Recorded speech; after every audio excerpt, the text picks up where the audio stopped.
La TCC, bon, sous modèle de 20 semaines sur 20 semaines avec à raison d'une fois par semaine, va aussi jouer sur tous les risques psychiatriques associés, donc les dépressions, et puis ce qu'a parlé Christine ce matin. La limite que je trouve au niveau de la TCC, ben, c'est la motivation, finalement la motivation à s'en sortir, et les patients ne sont pas toujours prêts à vouloir s'engager dans le soin.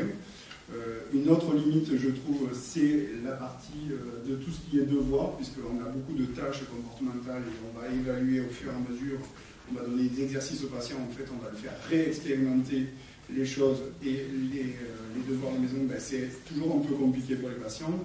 Et une autre limite que je trouve au niveau des psychologues et des diététiciens, ben, forcément, c'est le non-remboursement des consultations. Donc ça reste un grand frein. Bien souvent, si vous avez des patientes qui sont étudiantes, la prise en charge au niveau des étudiants, du coup, au niveau de la sécurité sociale est quasi nulle.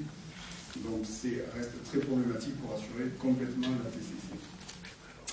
Au niveau des nouvelles thérapies, je parlerai de celle que je connais un peu mieux, donc c'est la thérapie ACT, Acceptance and Commitment Therapy, qui a pour but de travailler sur les pensées, qui a pour but de travailler sur les valeurs et de réengager finalement les patients dans leur comportement qui vont dans leur sens de leurs valeurs.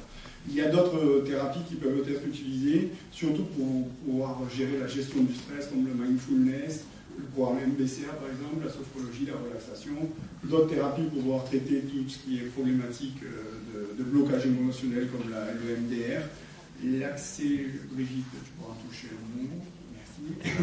Et d'autres techniques qui sont utilisées aussi pour le travail sur l'image corporelle, comme la vidéothérapie, la photothérapie, qui permet aussi de prendre de la distance vis-à-vis de son corps.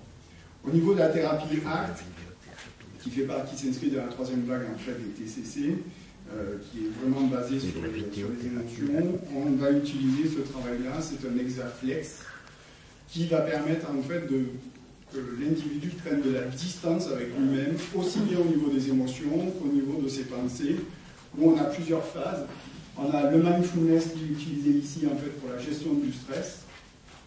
Ici, on a un travail d'acceptation au niveau de ses pensées, c'est-à-dire qu'on essaye de faire comprendre à l'individu que sa manière de penser n'est qu'une façon de penser parmi tant d'autres, et que forcément, toutes les pensées que je vois, ben, ça ne va pas diriger mes comportements, et le seul maître de la situation, c'est finalement moi, et non pas les pensées qui me traversent l'esprit. Comme on a souvent dans des patients qui sont clivés, qui sont toujours dans un esprit, c'est toujours la tête qui dirige tout et le corps n'a plus sa place. Là, c'est un bon travail au niveau de la mise à distance de ces pensées et de leur faire reprendre le contrôle finalement sur le système. Donc ça, c'est l'hexaflex qu'on utilise pour le patient. Et il y a quelques études qui commencent à sortir et qui montrent des résultats assez intéressants. J'ai essayé de faire un résumé. Alors ça, c'est une petite, c'est ce que j'appelle la boucle de maintien des troubles alimentaires, principalement au niveau de la boulimie. Vous pouvez le prendre dans tous les sens, c'est le signe infini. Hein. Donc il y a cette prise alimentaire qui est problématique, de prise de binge eating. Il y a la culpabilité qui va apparaître. Le lendemain ou le soir même, on a des patients qui vont avoir cette évaluation corporelle, qui va générer, donc déjà premièrement, la baisse de l'estime de soi et certainement une certaine sensibilité au niveau des émotions et du quotidien. Et de l'autre côté, on a la restriction alimentaire qui va générer l'augmentation des sensations de faim, qui va augmenter la lutte contre la faim, qui va créer des obsessions alimentaires, la perte de contrôle, et vous voyez qu'on bascule dans tous les sens au fur et à mesure. Et on peut avoir tous les événements de vie aussi extérieurs, présents ou du passé, qui sont là et qui peuvent être réactivés. J'ai juste essayé de voir à quel endroit on pouvait utiliser un petit peu toutes les thérapies, pour bosser et essayer de sortir les patients. Donc les thérapies ACT pour gérer sur les obsessions alimentaires, la thérapie ACT aussi qui en fait évalue les stratégies de lutte contre le poids qui pose problème. Dans la TCC, la restructuration cognitive, et forcément la TCC va agir sur tous ces paramètres-là.